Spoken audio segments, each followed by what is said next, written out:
लातूर येथे राष्ट्रवादी काँग्रेसच्या कार्यकर्त्यांकडून छावा संघटनेच्या कार्यकर्त्यांना झालेल्या मारहाणीच्या निषेधार्थ आज श्रीरामपूरमध्ये अखिल भारतीय छावा संघटनेने महसूल आणि पोलीस प्रशासनाला निवेदन दिले। कृषी मंत्री धनंजय कोकाटे यांच्या विरोधात राष्ट्रवादी प्रदेशाध्यक्ष सुनील तटकरे यांना निवेदन दिल्याचा राग मनात धरून ही मारहाण करण्यात आल्याचा आरोप छावा संघटनेने केलाय। नुकत्याच झालेल्या पावसाळी अधिवेशनादरम्यान कृषी मंत्री मणिकराव कोकाटे यांचा ऑनलाईन पत्ते खेळतानाचा व्हिडिओ व्हायरल झाला होता। या विरोधात अखिल भारतीय छावा संघटनेने राष्ट्रवादी काँग्रेसचे प्रदेशाध्यक्ष सुनील तटकरे यांना निवेदन दिले होते। याच रागातून लातूर येथे राष्ट्रवादीच्या कथित गुंड कार्यकर्त्यांनी छावा संघटनेचे कार्यकर्ते विजयकुमार घाडगे यांच्यासह विद्यार्थी आघाडी आणि छावा संघटनेच्या अन्य कार्यकर्त्यांना मारहाण केली। या घटनेचा तीव्र निषेध करत श्रीरामपूर येथे अखिल भारतीय छावा संघटनेने प्रशासनाला निवेदन दिले।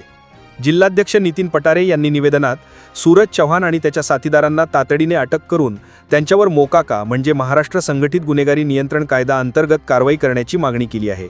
जर 2 दिवसात आरोपींना अटक झाली नाही तर तीव्र आंदोलन छेडण्याचा इशाराही पटारे यांनी प्रशासनाला दिला आहे। 25च्या पावसाळी अधिवेशना काळात राज्याचे कृषी मंत्री Manikrao Kokate online rummy game खेळताना त्यांचा व्हिडिओ व्हायरल झाला, तो पण सभागृहामध्ये अधिवेशन चालू असताना। अशा परिस्थितीमध्ये राष्ट्रवादी काँग्रेसच्या प्रदेशाध्यक्ष काल लातूर दौऱ्यावर होते। त्यांना निवेदन देण्यासाठी विद्यार्थी आघाडीचे प्रदेशाध्यक्ष आणि छावा संघटनेचे कार्यकर्ते त्या ठिकाणी गेले।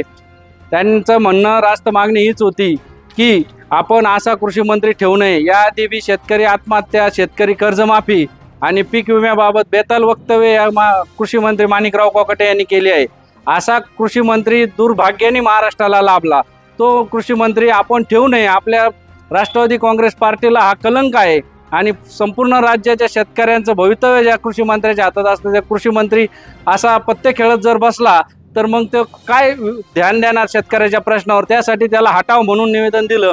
ते निवेदन दिल्याच्या नंतर त्या ठिकाणी राष्ट्रवादी काँग्रेसमध्ये असलेले गुंड प्रवृत्तीचे लोक, ज्यांच्यावरती अनेक गुन्हे दाखल आहेत, असे सूरज चव्हाण यांनी त्या ठिकाणी आमच्या छावा संघटनेच्या विद्यार्थी आघाडी प्रदेशाध्यक्ष आणि सहकाऱ्यांना मारहाण केली। याच्या मारहाणीचे पडसाद महाराष्ट्रभर उमटायला सुरुवात झाली। आज आम्ही या ठिकाणी सदनशील मार्गाने तहसीलदार, प्रांत अधिकारी आणि DYSP साहेब यांना निवेदन दिले आहे। भविष्य काळामध्ये जर 2 दिवसाच्या आत त्यांना अटक करून त्यांच्यावर मोकाका अंतर्गत कारवाई नाही झाली तर आज जो मराठवाडा पेटलाय तसा पश्चिम महाराष्ट्र, विदर्भ आणि संपूर्ण महाराष्ट्रात त्याचे लोंब पसरतील आणि एक सामाजिक संघटनेच्या कार्यकर्त्याला हात लावायचं काय होतं हे राजकीय पक्षाला नक्कीच कळेल। या ठिकाणी कुठेही राष्ट्रवादीचा मेळावा छावा संघटना होऊन देणार नाही, उधळून लावीन आणि सूरज चव्हाणनी फक्त घराबाहेर पडावं। छावा संघटना त्याचे हातपाय तोडल्याशिवाय राहणार नाही। एवढं बोलतो आणि थांबतो। जय हिंद, जय महाराष्ट्र।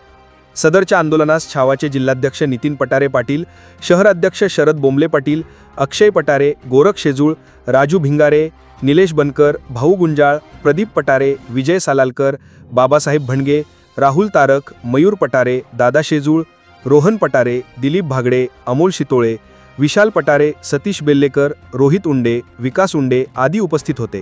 याविषयी एस न्यूज मराठी वाहिनीने घेतलेला आढावा।